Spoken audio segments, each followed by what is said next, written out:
What is going on, everybody? Hope you're having a great week. Today I'm going to go over my PPC and my bundle results, ultimately. Now, of course, I'm not going to show you the products and stuff, but I'm going to give you an overall feel of, the way that I break it down is that I have different batches of products. So I've got many different tabs that I'm basically populating data into based off of where they are in the cycle, meaning brand new stuff that's just been sent in. Let's say I sent it in the beginning of July. I had 10 units or 8 units or 6 units or whatever I end up having of that product. Obviously, at that point, it's an unknown area. I don't know how much PPC I'm going to spend. I don't know how many sales I'm going to get. I don't know anything. I need to figure out what's going on. I want to try to rank the product. I want to try to get it selling. I want to get decent profits.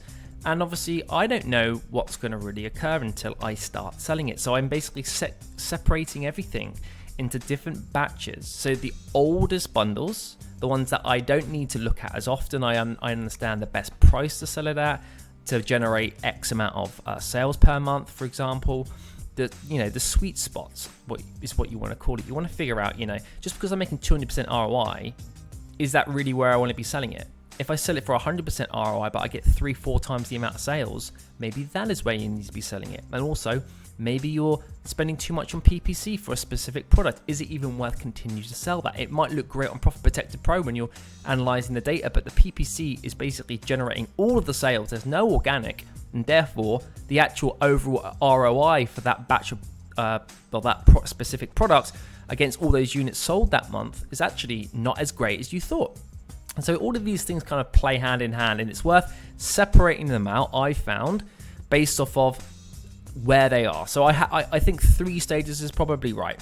You got the older stuff where you pretty much know, give or take, the amount of demand there's going to be and where roughly you need to price it. Now, I wouldn't always say price it exactly at one price and never change it. That's not really the best way to go about it. It's always worth playing around with the price to see, what impact things have. A good example is there's a product. Do I have it on this sheet? Nope. I have it on this sheet, I believe. Yeah, so this basically this product here is in the older batch of products. And you can see the net profit here is £542 a month. Okay? BSR is about 8,250, 285, but it changes, of course, all the time. Obviously, you can look at the PPC costs and the sales related to that product. 89 units sold, right? Well, I'll give you an example just to break it down for you. This is one of the older units I have. So obviously, I've had to get up to a point where I have 89 units to sell in a month. Initially, on brand new products, I'm not going to have 89 to sell. I might try with potentially 4, sometimes 2. It just depends on the product. It depends how much knowledge I have of that, say, brand or the zone or area where I'm going to be listing a product. For example, if I've sold very similar products in the past, and they're all amazing sellers, they're all like sub 1,000 or something, and they're cheap enough to buy, I can get plenty of stock, then I already have an understanding of, like, if I can price this product correctly, have the right products in the bundle, then and obviously make sure the listing looks great and everything like that, then I have a rough idea of the potential sales it can drive. Yeah, obviously at the beginning I'm still not going to go and buy 50, but I might buy a bit more than 2 or 4. I might buy 20 potentially. I usually don't want to be too aggressive because it's not about getting that money next month or this month. It's about getting in, doing a lot of different bundles, testing them, and obviously this is potentially going to be driving profits on the longer term side. So very similar to the replenishable model that I used to do a lot of, and I am still doing some of that, but it's not my priority anymore, just because of the way that Amazon is with the increases in fees and issues that have been surrounding the Amazon space recently related to removal of a lot of older listings. So a lot of the kind of traditional arbitrage OA stuff is a little bit more older in terms of the listings that we're sort of going on. And obviously Amazon have been deleting a lot of those. So I have been slowly migrating across more and more and more over the last sort of 8 months, whatever it is, to more unique style bundles, different styles of bundles, as in terms of what I'm actually doing with them.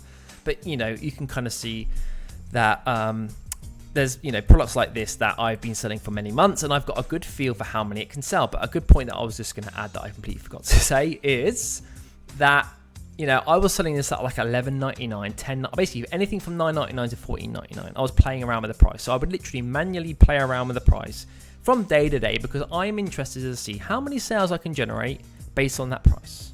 So obviously, just because you've gone from $14.99 to $9.99, it's not going to instantly start selling in the next 20 minutes. It might, but really you want to give it a little bit of time to see what's going to happen.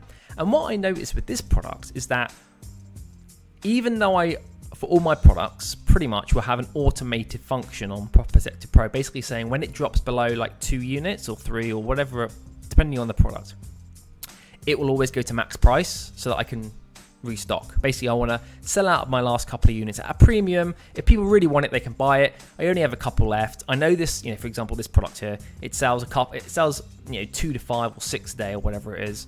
I only have, say, 3, or I have 4, I have 5. I'm going to try to get a bit of a premium on that because I don't know how long, many days it's going to take to get restocked. It might be inbound, but I still don't know how long that's going to take. As soon as I see the inbound email notifications, then I'll probably start to change the price because I know that soon there's going to be an influx of products in terms of this listing. But many times you'll see people paying a premium, obviously reducing the sales, but that's fine because you don't have a lot of stock. So that is definitely a strategy you should be have with bundles, is that you're just trying to get a premium on those last ones because you are people are specifically looking for your product if it's a good enough product, and obviously the listings are maximized with PPC and stuff like that, and it's always good to do that. But what I notice as well is that there isn't a massive difference in terms of the number of sales between $11.99 and $14.99. But obviously, selling it for that much more gives me a nice premium, and I'm not really losing that much sales. Now, is that going to be a long, if I did it over 6 months and I looked at the data, will I notice anything?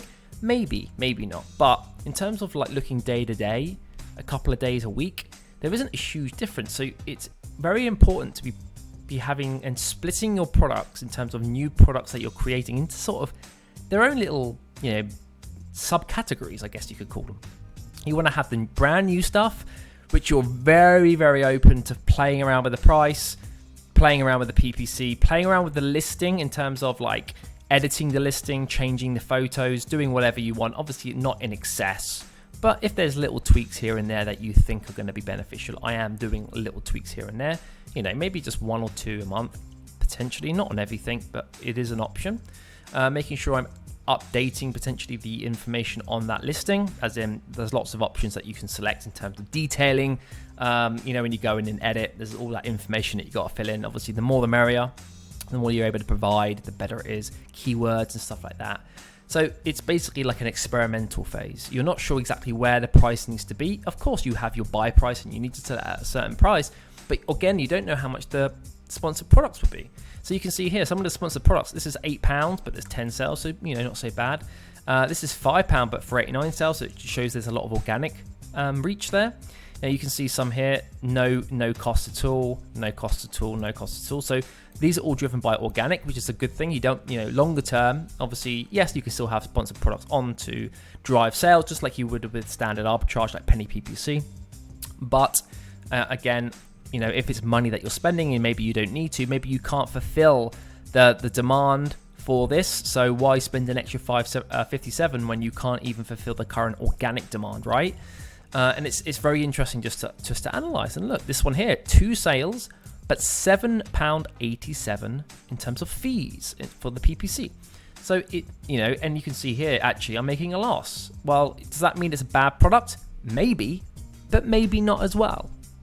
This pretty much shows that, without actually looking into it, that these 2 sales have been driven directly from PPC and it's cost quite a bit. Okay. The cost of the goods for 2 units is £21, so it's like $10.50 each, and we're losing a very small amount of money. It's not enough to worry about. Why? What's going on here? Well, maybe it is a bad product. So maybe I really can't generate sales without PPC, and it doesn't really do a lot. There's not much I can do. I can maybe bring the price down and try to reduce that PPC, because people are going to organically start buying it. So that's potentially a play around. But, until I start playing around with this, I actually don't know. 127,000 rank, probably because it's at £2. Sorry, at 2 units. So it's really not selling a lot. I have a delve into it. It's not just, you know, it's giving me prompts. So I can basically highlight, obviously, or look at all of the ones that are doing really bad. Obviously, this one is losing me £5.84. So maybe that really isn't going to be something I need. I basically need to remove the PPC and try to figure out a way to get organic reach. It's at 46,000 rank. So there is a potential that there is demand for it, but unfortunately it's all been generated through PPC because it's getting to a rank of 46,000. It's not, you know, up here with 143,000. It's struggling basically, yeah? You know, even with this one, you know, on the flip side, there is no PPC. These have 6 sales between them, no PPC costs. And these are generating me, you know, nothing crazy, but £12.34, right? But their ranks are really, you know, high in my opinion, as in, you know, it's not going to be doing a lot. It's not really going to add any money to the bank. But if you've got a couple of hundred of these, it all adds up, right? You know, it's about having really great sellers. Then just like with OA, just like with that sort of replenishable system with OA, you got things that make a bit more profit, that don't sell a lot. You got things that, you know, it's basically about layering. Just layering different types of products, things that sell super fast, super high volume, lower profits, things that sell medium but good profits in terms of the volume and against sales and profits. But obviously with your own listings, with your own creations, you should be able to get more of a premium in terms of the overall ROIs, can't even speak. ROIs, you know, you can see some of these here. I'll get 240% ROI, 240, 200, in the hundreds here, you know, 80. Obviously there's some which are in the relatively low areas, but you know, it doesn't necessarily mean these are bad. It just means that we need to get a bit more data, because obviously in terms of the sales, it's not enough.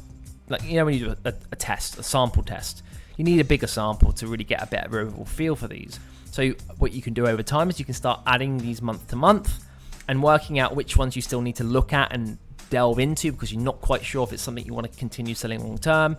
Maybe you need to try to reduce that PPC. Basically, you're still in that experimental and test phase, right? And not to say that over the long term, that isn't always going to be a thing. Even with the things that you've been selling a long time, things change. People, you know, might not. For example, things can be great at the beginning and worse later, or they could be bad at the beginning and great later. You never really know, but obviously at the initiation stage, when you're getting stuck in at the beginning, there's a lot of playing around with pricing, there's a lot of looking at the PPC costs, there's a lot of just looking at the data and trying to identify where I can best sort of optimize things and change things to, you know, maybe reduce PPC spend, improve ROIs, maybe even, you know, eventually stop selling products. Maybe it's a pain in the ass to source, and it really isn't a great ROI. And even if I could improve the ROI and the sales and the rank, I can't actually fulfill the demand that I would need to actually make decent money. For example, if you could see these 20% here, yep, they're making, I don't know, £2 each. Or this one here, for example, £2 and a bit profit. Yep, 21%. Now, it's fine. But let's say that really with a low actually the ROI is actually not that bad. Let's use this one. My bad. A 23% ROI. This one here. Now, let's imagine it was like 160,000 rand, but it doesn't really matter. The ROI is relatively low, and for a unique bundle, it doesn't mean that it's bad. It just means that, you know, there's a lot of potential better opportunities out there to make something better or tweak this to actually get a good result, right? So there's lots of, you know, options. Again, the sponsored products isn't high for sales. Okay, £43 and 44 in sales for the month, but it's like, you know, imagine the only way to really improve this is to maybe, you know, you could do it in volume, but you'd have to reduce this ROI down to 15% to really get a good, you know, competitive price for the product based on similar products that are out there. Yes, it will drive down the BSR to maybe 25,000, 20,000. Okay, perfect. But then what if you can't get the stock? What if there's issues? What if you're sourcing from multiple places and the time and everything is just not really worth the ROI that you're getting? On the flip side, if this was a 240% ROI product, yeah, then the story completely changes. And now you're looking at potentially trying to improve sales, but you don't need to go crazy because the ROI is so great. So you're going to keep it in your arsenal as a product because you know that you're getting great ROIs. And even if you're not able to fulfill the maximum potential demand because you cannot source the products fast enough, you've got to get it from 3 different places to make up the bundle or whatever, then that isn't such a game changer because the ROI is so high. So the investment is relatively small for the return. And obviously, if you have 100 of those products, it's going to be bringing in a nice little extra, buck, bang for your buck. That's what I was going to say. It doesn't make sense. A little bit of extra, cheese. I don't know why that came to my mind. For the business, right? And then obviously there's stuff which is, potentially up here. Like this one that's actually selling at 89 is actually at 240% ROI. So this is like the dream one, right? And then it's like, okay, so how do I replicate that? What things about that can I replicate? Maybe it's not as easy and clear cut to do that, right? But you can basically filter all of these different things and look at them, compare them, which ones are the best ROIs, which ones are the best BSR. Maybe the ones that have the best BSR, is there a way to improve this? For example, this is 8,000, this is 11,000 rank. Well, this is selling 89, but not that much of a different of ROI. Sorry, not ROI, BSR is 31, but the ROI is 17%. So is there a way to improve the ROI on this somehow? Because if it's 11,000, then it's a relatively strong product to sell, right? Meaning potentially I can raise the price of this, and yes, the BSR may go up, but as long as it's not anything crazy, it shouldn't really impact it that much. Of course, maybe there's a very similar product or something similar in terms of, people are like, you know what, that's pretty much the same thing, I'm going to buy that and it's cheaper. That's maybe an option, but it gives you an insight to say, okay, well, maybe I can actually increase the ROI on this and not massively impact the units. Or is there a way I can try to improve this product to the point where maybe I'm actually taking a bit of a less ROI on this, but I'm able to improve the unit sales by 3 times. So there's lots of options and play arounds that you can actually take from this. Now, I'm not going to go into too much more detail because it's, obviously a bit kind of difficult to look at all these numbers on the screen for too long.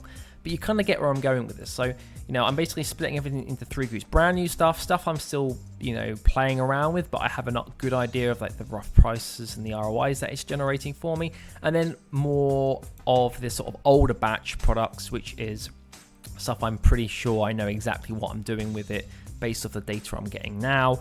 I don't really tweak it too much. I don't play around. I just make sure that I'm in stock and basically reviewing each month, obviously, the potential sales, because even if I'm out of stock for a couple of days here and there, just like with online arbitrage, that's potential money left off the table. So, for example, this top product here, literally delving in and seeing, have I been out of stock in the month? And maybe I have. And if I was even for 3 or 4 days, that's 20 sales.